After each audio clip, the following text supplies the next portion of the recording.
Bom dia, mais uma live hoje, Medicina Germânica.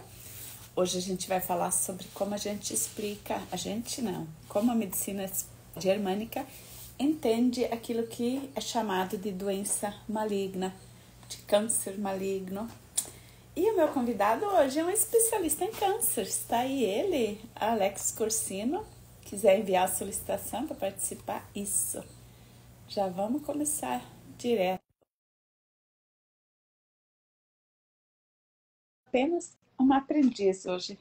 Alex, que é o especialista, é um doutor já mais tempo de formação, mais tempo de trabalho, mais experiência.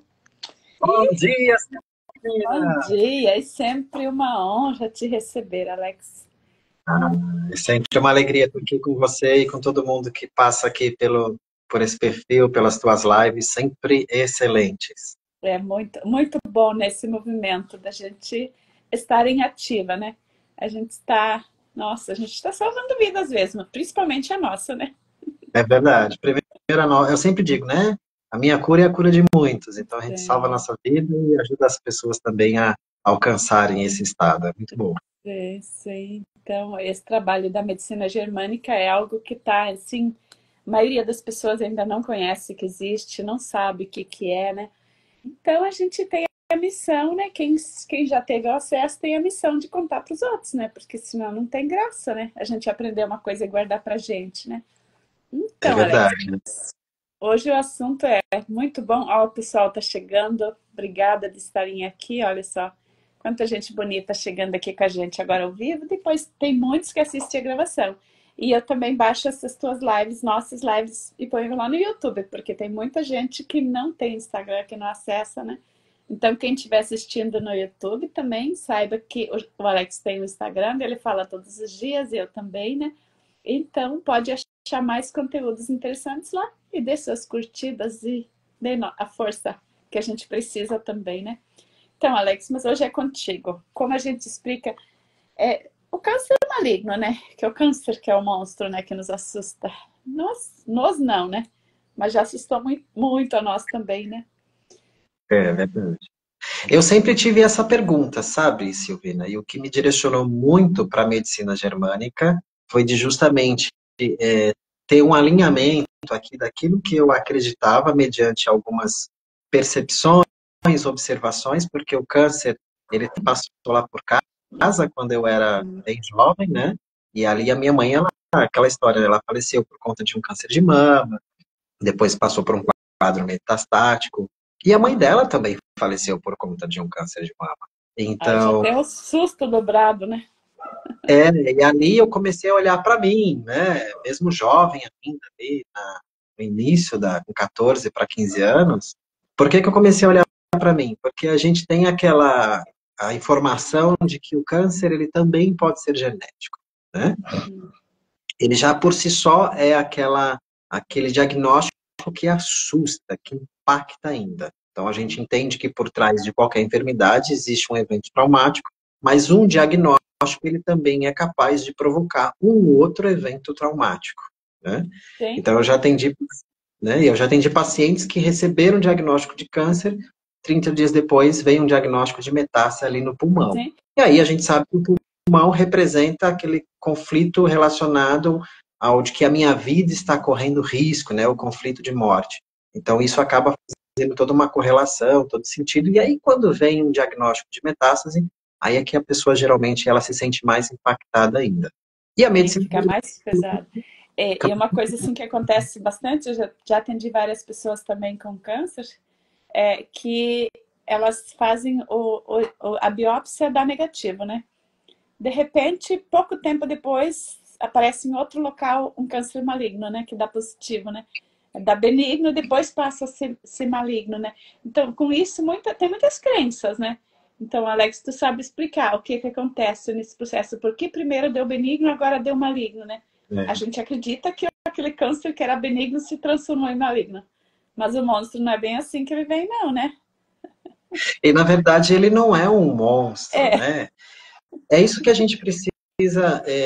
Eu sei que isso tem acontecido e lá nos conteúdos eu vou colocando muito sobre isso, né? A gente tem esse olhar de que não existe benigno ou maligno. E aí eu sempre digo, tudo é proliferação celular. Tudo existe uma necrose, né? Dependendo do diagnóstico.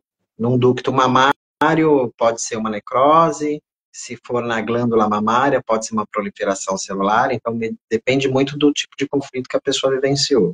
Mas eu sempre digo que o câncer, ele ou é a proliferação ou ele é uma perda celular. A benignidade ou a malignidade, como a gente conhece pelo método convencional, a gente vai trazer aqui para um olhar para perceber a intensidade desse trauma vivenciado. E também,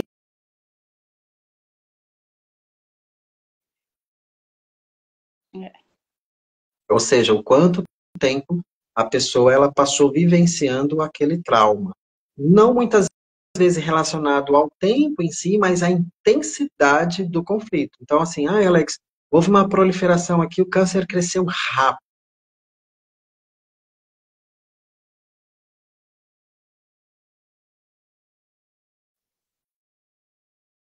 Então, o Quando nosso fala olhar. de cura pendente, Alex, só para esclarecer, porque eu atendo pessoas, eu explico sobre isso, né? Mas eu quero que você explique aqui para ficar registrado também. O que significa a cura pendente de um câncer? Eu quero expressar como conflito pendente Isso. aqui, né? Que a gente vai ter ali, a gente já falou, acho que já em algum outro momento, né? Que quando a gente vive aqui, o corpo, ele entra num conflito biológico, que a gente conhece como doença. Então, no momento que se inicia esse conflito biológico, né? Então a gente passou por um trauma, impactou a psique, um relé cerebral e um órgão específico. Então, esse órgão que dá início à doença, como a gente conhece, é o momento de iniciar esse conflito biológico. Tá? Então, conflito biológico e doença é a mesma coisa. A gente só tem aspectos de olhar de forma diferente. Então, quando a gente tem aqui um estado prolongado de atividade desse conflito ou de atividade dessa doença, a gente vai olhar justamente para esse conflito pendente. Ou seja, eu não chego no momento da resolução. Quando eu resolvo esse conflito biológico,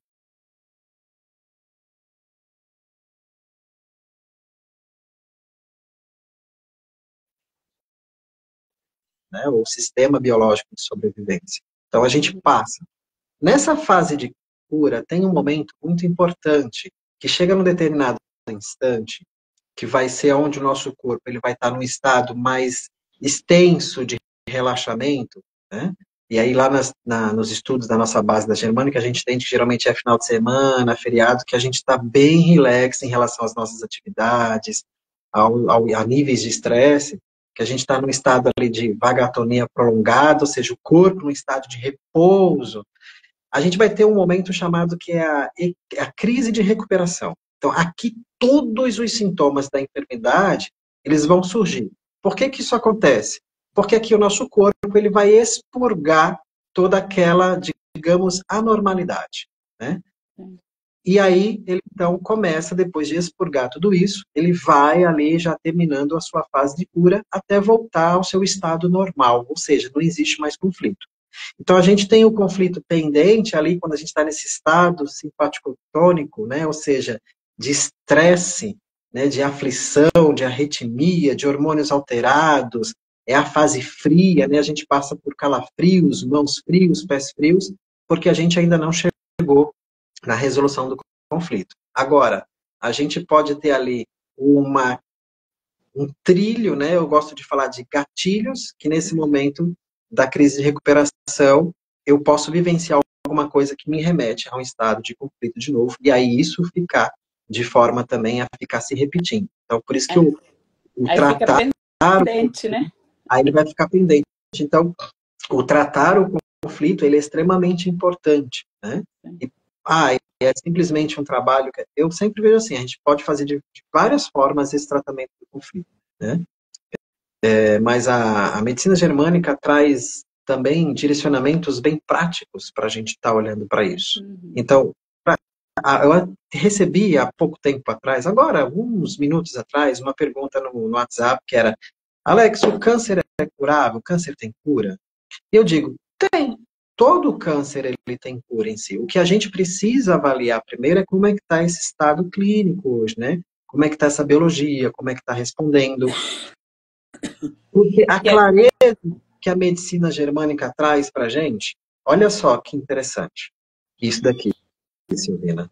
Uma pessoa, dependendo do seu quadro biológico, ela pode conviver com câncer durante muitos anos. sim, Quando a gente tem ali alguma complexidade no tratamento do conflito biológico, certo?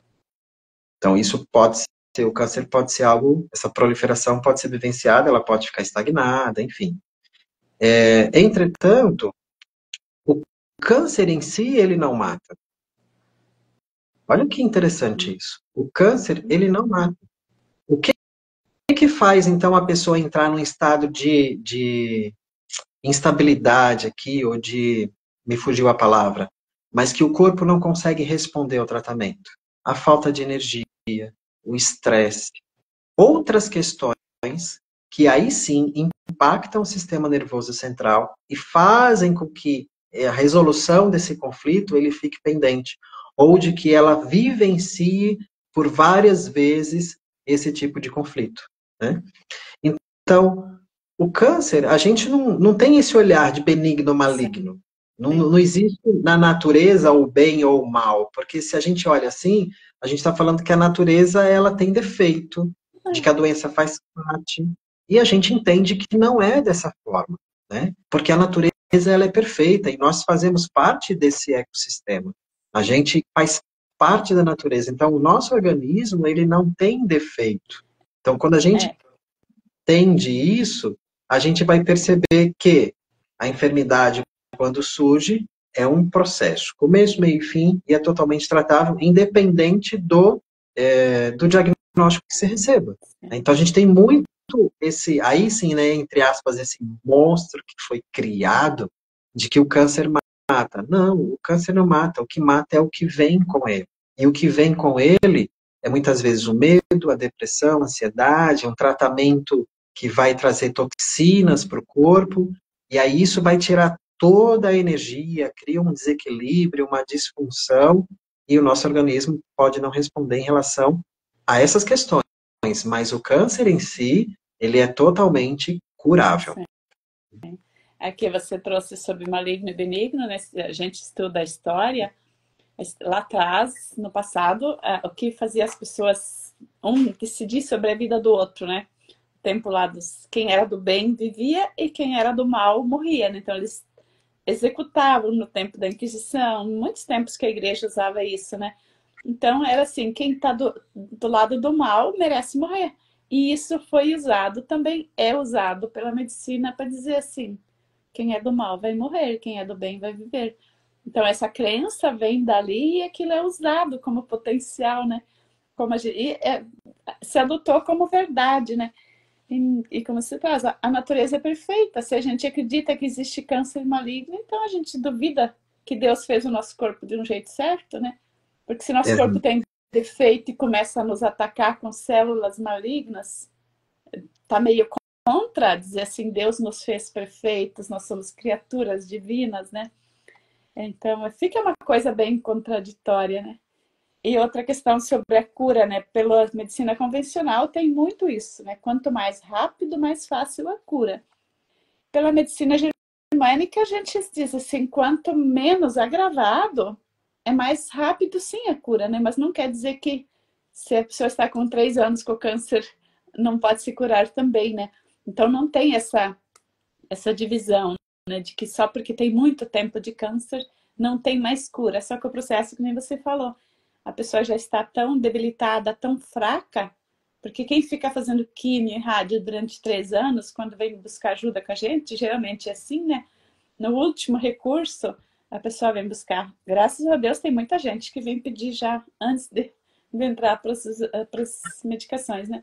Mas a pessoa que fica muitos anos sendo medicada quimicamente, agressivamente, o corpo vai levar tempo para se recuperar. E aí, se a pessoa não consegue se alimentar bem, a pessoa já está fragilizada, aí o processo fica mais doloroso, né? Que nem você estava explicando, né? A massa do conflito já está maior, a intensidade vai aumentando, né? Então, a gente não é tanto essa urgência no tratamento, na maioria dos casos. Mas é assim como a pessoa consegue dar um significado novo para a vida, né? Entender o que está acontecendo com o corpo, né? E sabe o que é muito interessante, Silvina? Que muitas vezes a pessoa recebe o diagnóstico do câncer, ela está numa fase de cura e não sabe. Então, Normalmente. a gente por meio do diagnóstico, né, por meio da leitura dos exames, das biópsias, a gente consegue perceber em que fase a doença se encontra, É. né? Ou seja, e direcionar um tratamento muito assertivo. Porque se está numa fase de